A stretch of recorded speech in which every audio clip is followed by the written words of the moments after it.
everybody. Happy Sunday. Bye. Mommy, can we get my backpack? Can we?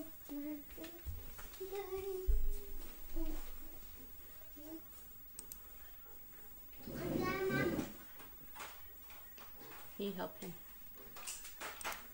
Alright. We are going to go on and get started as Austin is getting his toys to go in the other room so he can be quiet during this devotional. But, go on. Okay, don't break it. Go. Okay. I think we can get started now. Today's devotional is called Don't Leave Home Without It. Whenever we get ready to leave our home, whether it be to go to work, to church, to school, when we go shopping, what is one thing we as Christians should never leave without? As a Christian, we should never leave the house without kindness. And I'm sure that is not, you could have gave a list to that question of things we should never leave without. Don't leave without your keys. Don't leave without money. Don't leave without your purse, your wallet, your kids. Don't leave without, the stuff you need to take wherever you're going. Don't leave without a list. But if I asked you that question, how many of you all would have said kindness? But kindness is something that we should never, ever leave our house without. And kindness is underrated in today's world, isn't it? The norm is to get to where you're going and to run over anyone or anything that's in your way. Nothing is going to stop you. And if we think about how true that statement is, then kindness takes on a whole new meaning, doesn't it? How often do you hear someone being kind? Not as much as you hear someone being mean or dishonest to get what they want. And that is why when we hear of a kind story, we act surprised or like it is something that is never heard of. And it should be the opposite of that. Being kind should be the norm, and we shouldn't be surprised when we hear of someone being kind or an act of kindness. And you all know what I mean. I mean, someone says, oh, well, guess what so-and-so did? They were so sweet. And we're like, oh, you don't hear that. But you're constantly hearing, can you believe what so-and-so said to me? Can you believe what I saw so-and-so do? I saw on Facebook that so-and-so did this. And I saw so-and-so at the ballpark, and can you believe she was doing that? We hear that, but how often do we hear of a kind story? And we do hear kind stories more often than not. Again, on Facebook, we read stories all the time. I just read one this morning of this waitress who was having a hard time, and the guy left her $100 bill, and when she went back, she picked up the napkin, and there was $4 more $100 under there. And he said, someone was nice to me this morning. I want you to pay it forward, as we say, and be nice to someone else. And she went home. She was pregnant, had a rough time, and that $100 helped them get out of that rut for that week. And so she went and she was kind.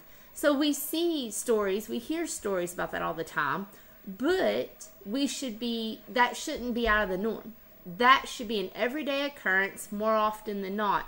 And there is one not episode, but one example of this in the Bible. Actually, there's many, but I want to talk about one in particular, and it's about a little girl, and we don't know her name. But this little girl showed kindness to others when she had every right not to. But we know her as the little girl who helped Naaman get well. Again, we don't know her name. We never know her name. And it starts in 2 Kings 5:2. And the second verse says, now the Syrians on one of their raids had carried off a little girl from the land of Israel, and she worked in the service of Naaman's wife. So we see here that all we have is a little girl, and she was carried off from the land of Israel. She was taken. Then she worked or became a slave in the service of Naaman's wife. So she was made to be a servant. She was taken. She did not have a choice. And we know that Naaman was the commander in the army of the king of Aram. So we know Naaman is pretty high up. Naaman is well known. We don't really know if Naaman is a good person or a bad person, but he seems to be a good person. He doesn't seem to be too evil. But we don't know anything else about this little girl. We just know the Syrians came and grabbed her and took her off. We don't know her background. We don't know her family. We don't know her personality. We don't know her history. We don't know anything about her. We just know she was taken. She had no choice and made a slave. But she had an opportunity to be kind, and she chose to be kind. The way she chose to be kind was this little girl noticed that Naaman had leprosy, and she wanted to help him. So she was Naaman's wife's slave, or one of them. She did not have direct contact with Naaman. She saw him. He was in the house with them. But I don't know if she ever talked to Naaman. She always went through Naaman's wife because Naaman's wife owned her. So she went to Naaman's wife and told her that she knew of a guy named Elisha, a prophet named Elisha, and she knew Elisha could heal Naaman. And so now she's let her knowledge be known, and it's up to Naaman's wife to decide what to do with this information. Now, Naaman has had leprosy for we don't know how long, quite a long time. We don't know if he has tried to be healed and nothing worked. We don't know if they just haven't decided anything. We don't know if the wife just overlooked his leprosy, it didn't bother her, or if his wife was so self-consumed that she only cared about herself and didn't care that Naaman was a leper. We don't know. There's a lot of unknowns. But all we do know is this little girl, and I say little because they think she was at least 12, if not younger than 12.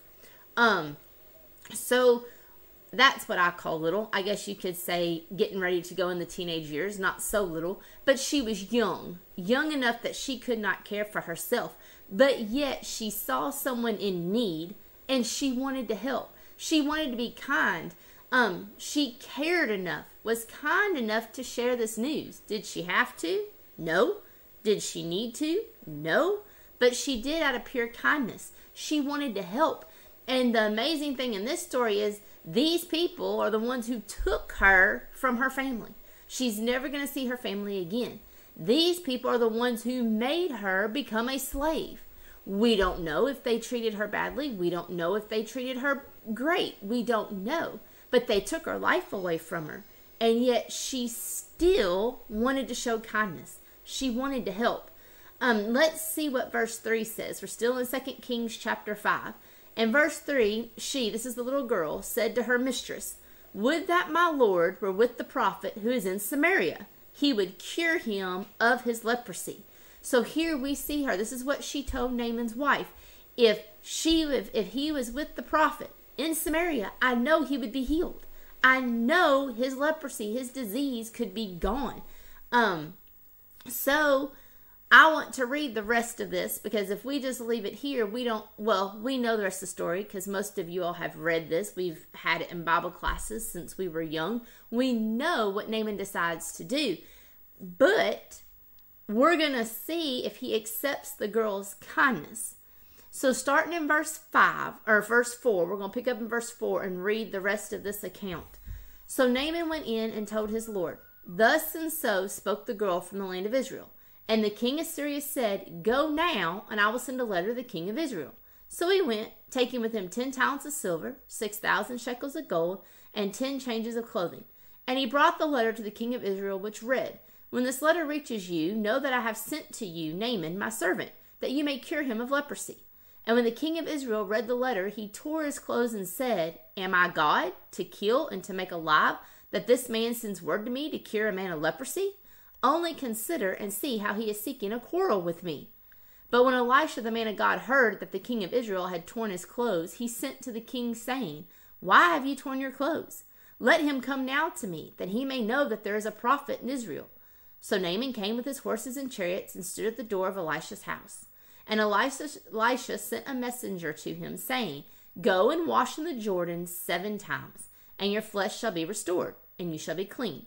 But Naaman was angry and went away, saying, 'Behold, I thought that he would surely come out to me and stand and call upon the name of the Lord his God and wave his hand over the place and cure the leper. Are not Abana and Pharpar the rivers of Damascus better than all the waters of Israel? Could I not wash in them and be clean?' So he turned and went away in a rage. But his servants came near him and said to him, 'My father, it is a great word the prophet has spoken to you. Will you not do it? Has he actually said to you, wash and be clean? So he went down and dipped himself 7 times in the Jordan, according to the word of the man of God, and his flesh was restored like the flesh of a little child, and he was clean. So we see that reluctantly, he did write the king. He wasn't reluctant in that. They did write the king, asked him to come. The king said, come on. The king thought Naaman was coming to fight him. Thought he was coming to start trouble. Elisha steps in and says, let me heal him. Let him come to me. So they did. Well, Naaman gets there and Elisha tells him, well, go in the Jordan. Well, the Jordan's dirty. The Jordan is not clean crystal beach water that we think about. We think of going to the beach, the ocean, and the nice clear water and pretty water and nothing's yucky and mucky and green and nasty and brown. But that's what the Jordan was. The Jordan was not clean. So Elisha tells him to go to the Jordan River and not wash 1 time, not 5 times, 7 times. And Naaman's like, oh, I'm too good for this. You know, why can't you just, I thought I was going to come here and you were just going to wave your hand and God was going to speak and it was just going to be gone. And he left. So here, this little girl's kindness, she told him what to do. Elisha tells him that he can be cleaned and tells him exactly what he has to do.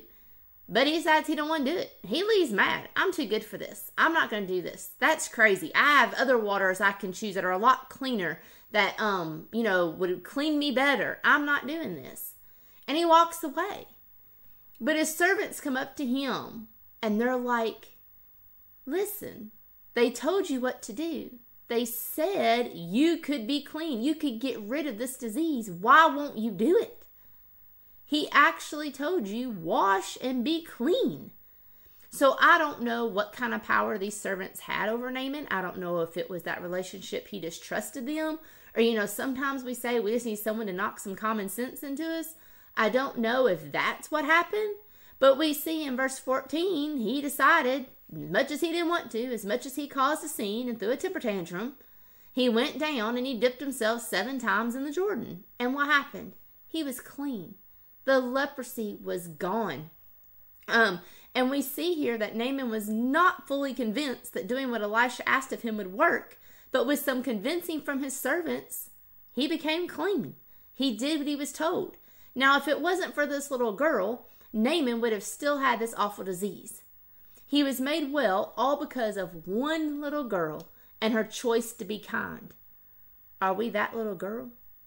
Are we willing to help others? Are we willing to show kindness?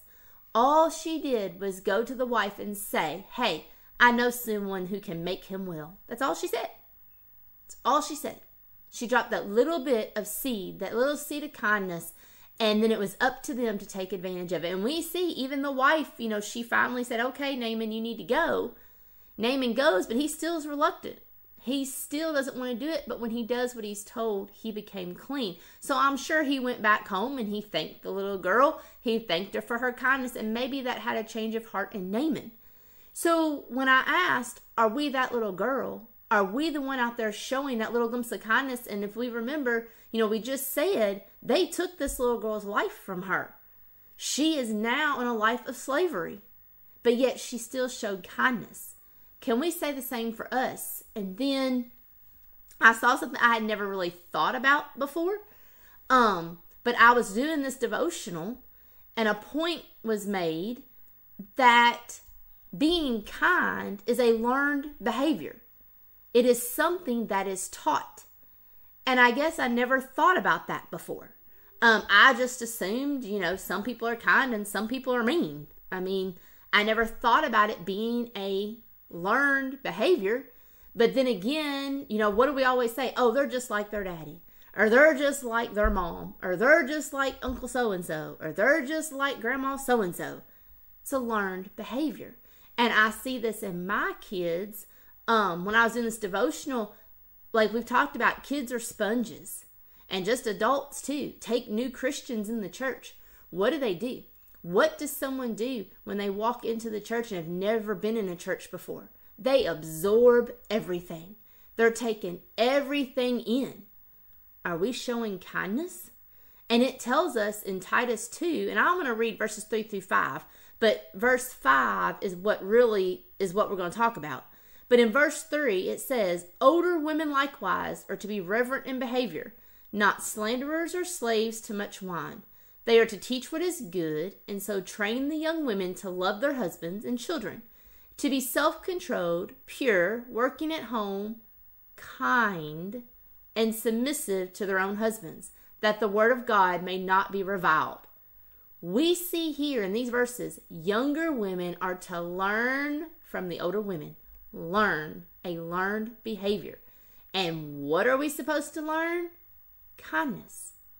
We are to learn from the people older than us. And when you think about that for a minute, if we want others to be kind, we have to do it first. We need to set the example. And as Christians, we are called to set this example. Are we setting this example? And as we end this devotional, I've got three different scenarios, I guess, not really scenarios, three different places, three different things that happen in everybody's lives that we need to show kindness in. And the first one is, are we kind when we are mistreated? And I want us to think about that. Are we kind when somebody is talking bad about us, somebody's spreading rumors about us, somebody took the promotion away from us, somebody got the job we wanted, somebody became friends with somebody else, somebody got the house we want, whatever you can put in there. When we are mistreated, when we are treated badly at work by a boss, a coworker, a friend, whatever, are we kind back to them, or is it, I'm out for revenge? Most of us are out for revenge. Let's think about Joseph. We all know he was mistreated by his brothers, but yet when his brothers needed him, he chose to be kind and forgave them. And he gave them what they needed during their time of famine. He put all that aside, forgiveness won over, and he was kind, although he had been mistreated by his brothers. Are we a Joseph? Are we kind to others who have mistreated us? What about, are we kind to others if we have other plans? Think about the Samaritan. I'm sure he was not planning on finding another man on his journey, beaten up and left for dead. He didn't have to stop and help, but he showed kindness and saved this man's life. I'm sure he was on that road for a reason. He was heading somewhere. It was on probably a time limit. He had to get somewhere by a certain time of the day. He was on a mission. He didn't have time, so to speak, to help this man on the road, but he chose to. He chose kindness over his plans. He chose to help this man so this man doesn't die and put his plans aside. Did it interrupt his plans for that day? Of course it did. Of course. I don't think anybody wakes up and says, okay, I'm going to go just walking up and down the road, driving up and down the interstate, just looking for somebody that I can help. I'm just looking for that person that's going to take the rest of my day to get them to the hospital, to get them checked in, to get them situated, to contact their family. Nobody does that. But this guy, this Samaritan did. Did it stop him from helping? No. He put his plans aside. So are we a good Samaritan? Do we, if kindness has to interfere with our plan for the day, do we let kindness interfere? Or are we in too much of a hurry to get to where we're going and get done what needs to get done? Lastly, we have to make room for kindness in our lives. Do we have room? Do we have room for kindness? We have room for friends. We have room for jobs. We have room for parties. We have room for family. We have room for church. We have room for our kids. We have room for whatever. Do we have room for kindness? Or are we already filled up? We never know what effect our kindness might have on the life of someone else. So we need to be kind to everyone. Even the ones who are mean to us, even the ones we don't like to be around, we need to be kind. We never know what the other person is going through. And that's the most important reason to be kind. You never know, just by your simple act of kindness, what you will do to someone's day, to someone's life. And so I'm just going to leave you all with our kindness might make all the difference. So when we leave home, don't leave without kindness. So I hope that this week when we leave, today's Sunday. So when we go to work in the morning, when we go to the doctor this week, when we go visit a friend, when we go do whatever we have to do, if we're going on vacation, if we're going wherever, I want us to remember to stay kind, to be kind. There's always an opportunity every day to be kind, always, and set that example. Set that example for others, because that is what we were called to do in Titus, that we talked about, that, the older women are to teach the younger. Well, everybody is an example. Everybody has somebody younger than them, from kids all the way up to grown-ups. There is somebody watching you that's younger than you. So let's this week set that example of being kind, and I will see you all here next week. Hope you'll have a great week.